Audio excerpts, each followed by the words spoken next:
O'clock is not official. It's always fast. No, my clock sitting at the top. The National Bureau of Standards in Boulder, Colorado. You just get the boulder. Oh, you not, There isn't even such a thing, I don't think. I'll call the meeting order. we don't have a Rick. second. Start date. Present. Mike. Present. Rick. Here. John. Here. Kevin. Here. Willie, please. Pledge allegiance to the flag of the United States of America and to the republic for which it stands, one nation, under God, indivisible, with liberty and justice for all. Need a motion for the consent agenda. So moved. A motion and a second. Second? All in favor? Aye. Opposed? Public input? I'm trying. Public input is the time and place for discussion items not already on the agenda with a time limit of 3 minutes each.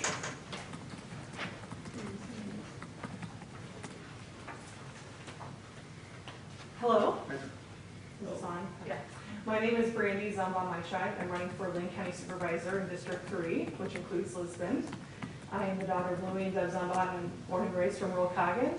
I just came tonight to hear what's going on. I'm excited for the upcoming Sauerkraut Days and have business cards for each of you just for contact information, and just wanted you guys to be able to put a face to the name.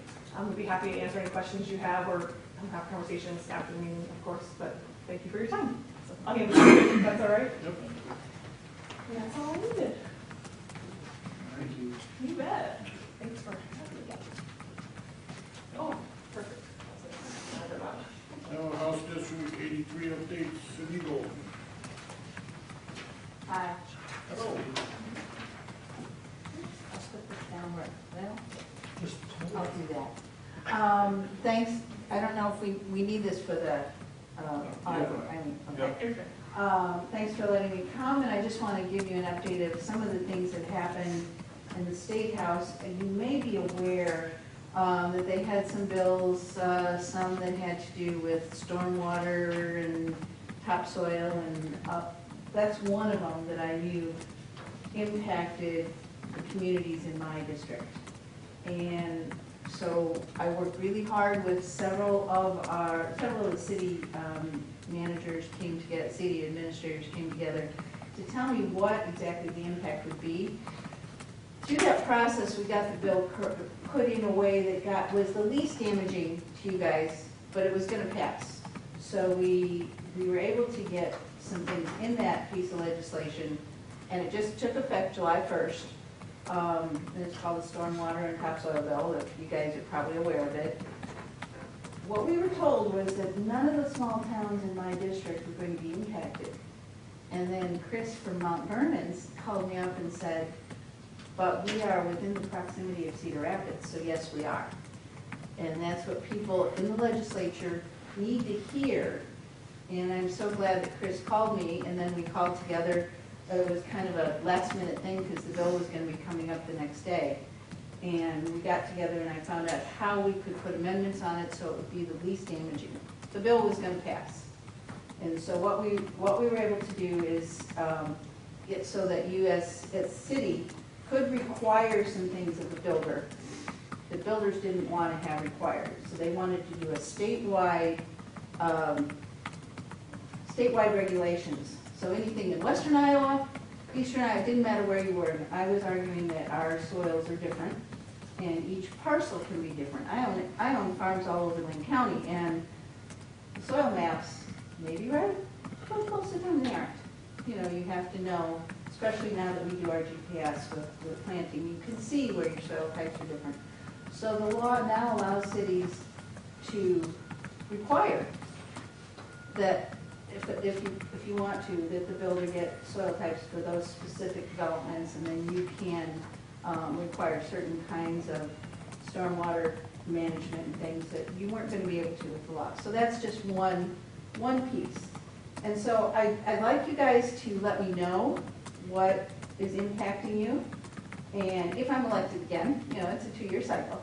I do whatever I can to make sure that we have the least negative impact. As you guys know, our issues are different than Cedar Rapids, Des Moines, you know, the Quad Cities. And what I've seen happen is they can't get something done that they want done in those areas, so then they want to make a statewide law and force everybody to do it because it'll be better for the larger communities. And we need to have a strong voice. So the last thing I want to tell you about is property tax reform. The property tax reform bill that was passed in '23, in my estimation, was kind of a disaster. In the House, we had a certain bill, we understood what it was going to do, it was very clear. The property tax bill that came back to us from the Senate is a convoluted mess. And you guys have to deal with it, with the cap on the 810 levy and the combining of all of those things. So my proposal, and I've been working on it for a few years, is that we freeze assessments, and there's a whole lot of stuff that goes into that. But then take the caps off and let you do your work. Put some limits that might be, you know, a CPI limit or a percentage or something, you know, like a 3% or tied to the CPI so you can get a raise on the taxes. But then if your voters want to put in a new swimming pool, or you need some new roads, or you need a new well, you can go and they can say yes and do it without a statewide cap. And the bill that was passed is because some communities have abused the process. Not one of the communities in my district did, and every one of you was penalized by the way the bill was written. So I'd like your feedback. I'm asking each one of the communities to give me feedback. So the idea of a frozen assessment means, let's say you buy a house for $100,000. Your next door neighbor buys a house for $100,000 and sells his for $125,000. You're now getting taxed at $125,000. That's taxing unrealized gain. They proposed this on stocks a few years back, and everybody was against because you don't tax unrealized gain. But we've been doing that for years with real estate. So it would put the power back in the community, would give the community the right to say how much they want to pay, but it would also give homeowners the ability to know, if I buy this house, I can afford it. I can afford the cost of living increase on my house, but because my next door neighbor sold his for a higher price, then I don't have to pay on unrealized gain. But it also gives the cities, the communities, the opportunity to raise the funds you need without the state saying you can't do that. So I'd like your feedback, because we're working through the details on this. So And this bill was passed and the governor signed it, that one that passed in '23, yeah. and it didn't pass the House, but passed the Senate, but the governor signed it. We passed a bill in the House, And then the Senate rewrote it, and we sent it to the Senate. rewrote it. They rewrote it, and it came back to the House, but it came back in the appropriations bill, in the Ways and Means bills. And one of the things I learned is that I'm a no vote unless I have the chance to read the bill, the details of the bill. So what they do at the end of the session is they throw a whole bunch of stuff together and put it through. And then they put amendments through. And those amendments, if you don't have time to sit down and read them, the devil's in the details. It may all sound the same, but then they have a little phrase here, a little phrase there that changes what it does, as you guys are aware with your ordinances, how that works. And so I have a policy now that after, I'm new. I went through one session and went, oh, that's how it works. So now, through all of '24, I have a policy that if I can't read the bill and the amendment that comes back from the Senate, because the Senate convolutes everything, if I don't have time to read it, I'm a no vote. And leadership understands that. So I'm a bit of a renegade. So when it came back to the Ways and Means, since you didn't have time to vote for the bill, or read the amendments, how did you vote on it? Well, this was in 23, Yeah, how did you- when I was told, look, we have to trust our counterparts. We have to trust our peers. We have to trust the people on that committee. I know the bills on the committees, the ones that I am on the subcommittee for. I know the bills I'm on the committee for. But when there's 2,000 bills, you get a bill, it comes to the floor. It may have been floating around in various committees all session. You don't see it, if you're not on those committees, you don't see it until it comes up for a vote. They tell you the day before that it's going to be up for a vote tomorrow. So I go back to my hotel with a stack like this.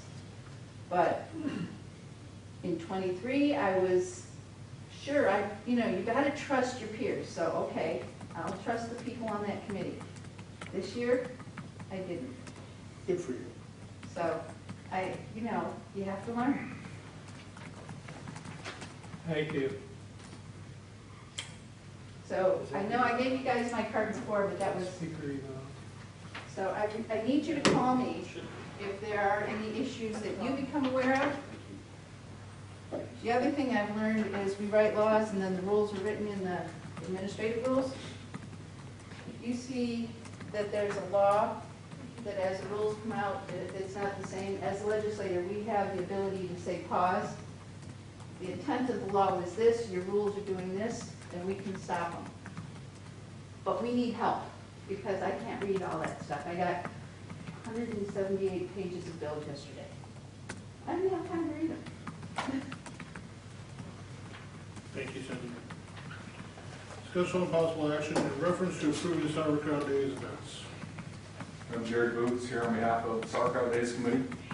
You all should have received a letter from our committee with our request for this year's event, with road closures and different requests for facilities and help. It's all in their package. For what it's worth, everything is pretty much identical to last year. And the dates. Yeah. I haven't changed the date, so that's how close it is. No, you got it, that's it. That and the previous. It's everything that you voted for, yes, last year. So I'm just here to help answer any questions if I can. If you have it. Make a motion to approve. A motion to approve, to a second. Second. All in favor? Aye. Opposed? Discussion possible action in reference to. Thanks, Jared. Keep up the good work.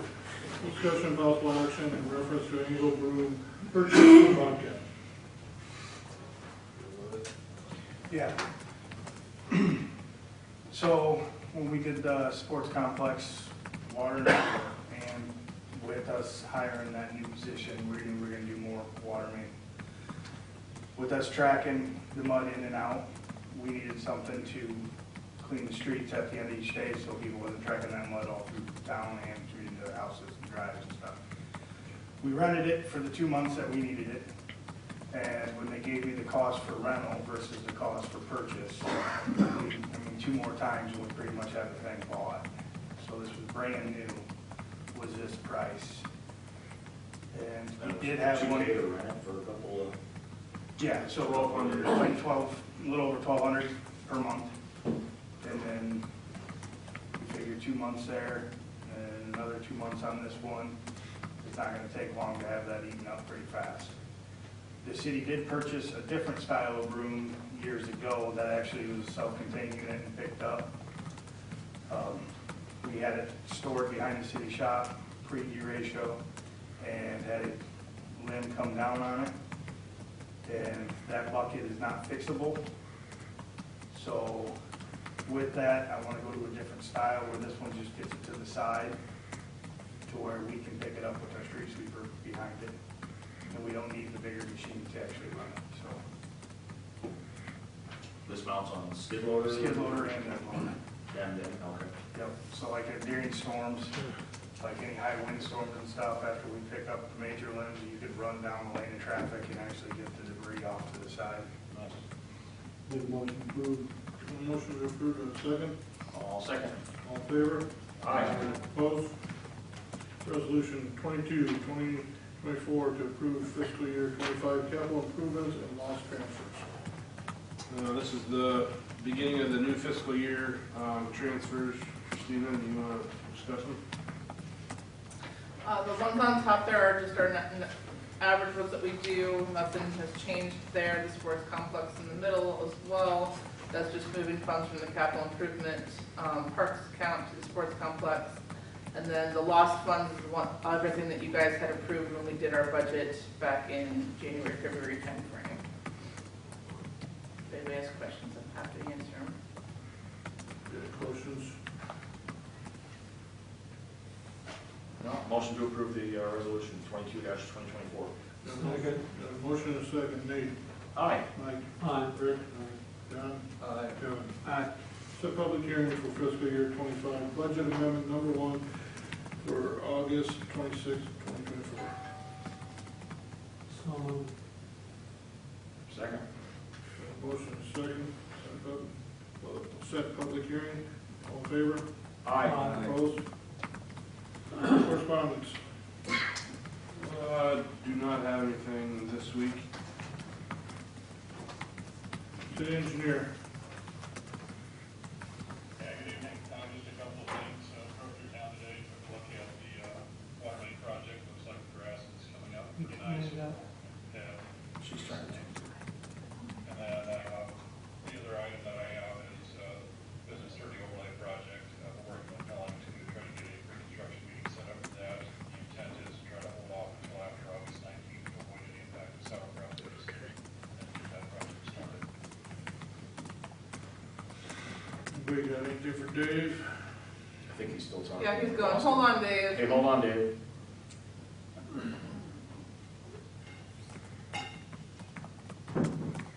Did anybody else hear him besides me? You heard it? I heard him. I will. Is the volume on TV turned up? There's go. Try again, Dave. Okay, can you hear me now? Yep. Yeah. All right, I'll start over. I was in town this morning and drove around and took a look at the water main project just to kind of check to see how the grass was coming up. Most areas looks like it's coming in pretty well with all the rain we've had. We do have some areas that will have to come back in August when the seeding window opens back up and touch up a little bit, but we need to try to establish. And then the other project is the Business 30 Overlay project. We're working with Pelling to try to get a pre-construction date set up for that. The intent is to have them start after August 19th, if we can, to try to avoid any impact of Sauerkraut Days. So that's all I have. Any questions for Dave? Thanks, Dave. Thanks, Dave. Well, Parks and Rec Director. Nope. I'm going to come to him. That's fine. I only have a couple things. I started registrations for our fall sports today, both soccer and flag football. So that will start at the end of August, the 26th, that week. And then the other thing I have is my robot painter came in today that you guys voted to get, and I will get trained on that on the 22nd. So I should have brought it in, but it's still unlocked, so. Nice stripes on that back wall. So it's pretty exciting. So that's all I have. Anybody got anything for Greg? Thank you. Public Works. Okay, as I believe I told you guys last meeting, we took a couple trees down on Main Street that had a disease in them that were oak. It wasn't a week later, another 16-inch limb fell out of the tree that we were hoping would come out of it. So we're gonna have to talk to that homeowner and let them know that they're gonna possibly lose that one and the next one to it. And the possibility of trying to save any of the remaining trees in the area. The way this disease is transferred is through the root systems, and all those trees in there are all intertwined. So by no means are we taking trees down because we like to. This is actually one of the worst parts of my job. I can't go to cases in the morning because of this. So just giving you guys a heads up, we do have 2 trees in the next phase of the water main project that'll have to come down that are decent trees. I'm going to have a talk with Dave to talk about alignment of the water main, see if possibly we can do something a little different with that. Considering we've lost so many trees since 2020.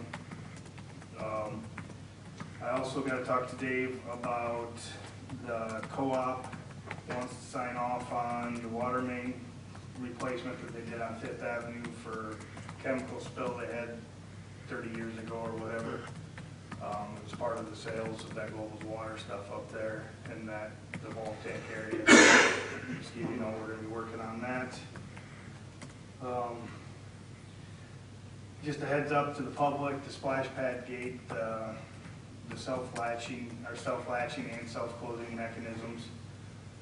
He's getting pretty worn out. They don't make that style anymore. We have them retrofitting us a makeshift latch and shut to keep it automatic closing through the season, but we're gonna have to get a new gate put in there with a new style of closing mechanism to meet state guidelines. The other thing is we are going to be, hopefully weather allowing us, we're gonna start our street painting. And if people could just watch out for Chris when he's out there in that sprayer. It's a stressful job as it is, and cars are flying by him at 30, 40 miles an hour. It doesn't make it much fun. And then Christina, can you give another update on the survey? Oh, yes.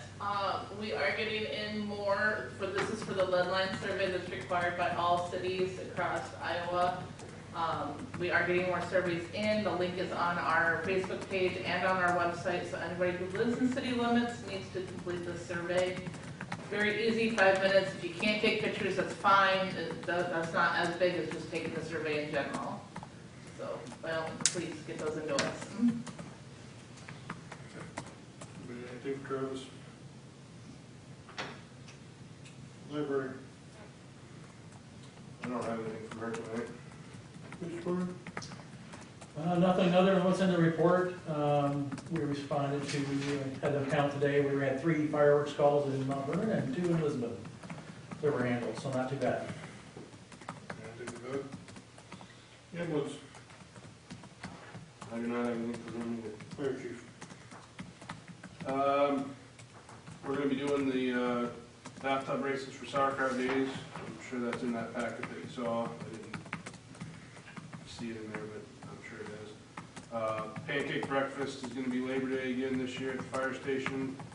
And I did get a grant from Lynn County EMS Association for $2,000, which paid for Tyler Swatosh's advanced EMT that he took. Once he passed, we submitted that, and they refunded us the fee for it. So every little bit helps, I guess. And that is all I have. Anything for fire chief? City administrator. The last 2 weeks here, I've put together 9 nuisance packets with photos and sent to residents for various types of vehicles and junk and yards and what have you. Work with several people on mowing grass. Obviously, with the long weekend, there's a few more with the rain, all the rain we've had that I need to address tomorrow, so I'll get on that. Worked with Dave, Travis, and members of the school staff, administration on possibly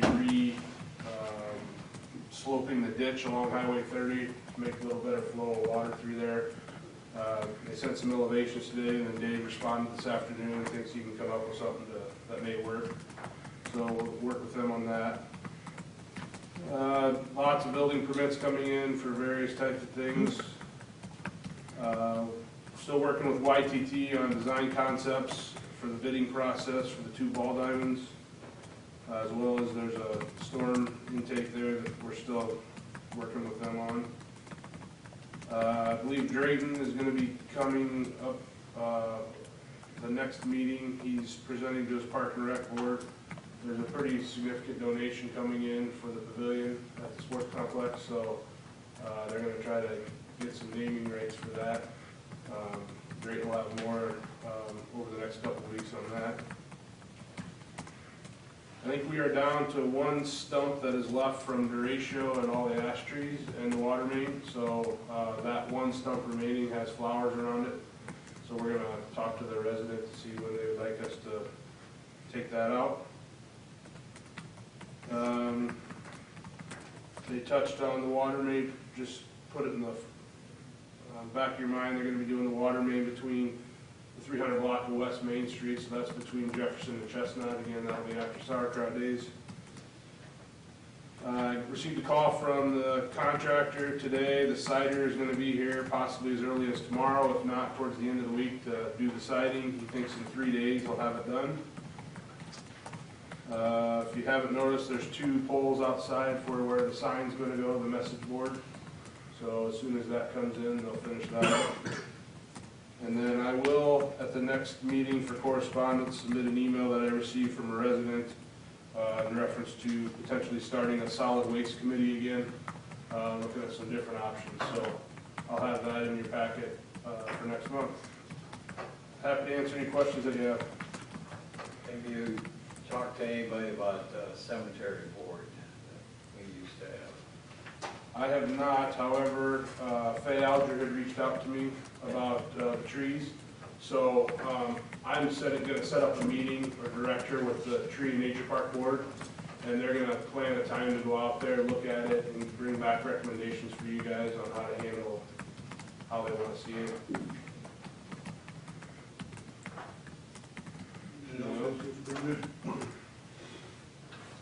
Nate, I don't have anything tonight. Mike, Rick, John. Yes, for a question for Doug. Do your officers all know about the services of Southeast Lynn Community Center? They should. We've partnered with them on a few projects before. Okay, because I'm sure your officers run into people. We refer them over frequently if there's skip. And the Southeast Lynn needs more volunteers. The more volunteers we have, the less we have to call on each volunteer. And thanks to everybody on the Sauerkraut committee for all the work they do throughout the year. That's all I have. Kevin? Drayton, you guys decide on like touch a truck if that's gonna redo that? So as far as I knew, she was looking at a new date to do it. She said if she can't find one that works, then they would try and do it next year. So I can definitely check with her and let you know though. And Travis, sometime tomorrow, could you go over to school and see if there's a silt fence where they're dumping all that dirt? They do have silt fence down farther. You know, wash it right over top of it. Well, this morning, it was this morning when you went by. I saw the ones, it was piling up towards the far end one was piling up. Goes on right over top of it. Okay, I will check that out. That's all I got. Christina? Just working on annual reports now that the fiscal year is over with. So I have several annual reports coming in. We will have our audit at the end of this month, the last 2 days of this month. And then just a reminder to residents that utility rates are increasing with our next bill that they will see in August. Possible closed session pursuant to Iowa Code 21.5J to discuss possible purchase, sale of real property. Real estate property. Have a motion to go into closed session. Can I ask something first? Absolutely, Becky. If you guys are gonna discuss that afterwards, is there a way to start this back up so I can stay online and hear if you're gonna discuss something after your closed session? I thought we were gonna talk about you. Well, that's why I want to hear it. Can you start that back up? I can create a new one and send her the link if she wants it. Yeah, so we'll have to create a new one. Mute it. Okay. Good. Can you do that, Christina, for me? Yeah, or I can just mute you during it. Mute you. Mute us during it. Oh, whatever is easiest for you, it doesn't matter to me. Okay. We'll get it to I you. can't be less. Yeah, just hold on for a few after they do this, so. Okay, great, thank you. Do I have a motion? Motion to go into closed Got session. a motion, have a second? Second. All in favor? Aye. Go to closed session.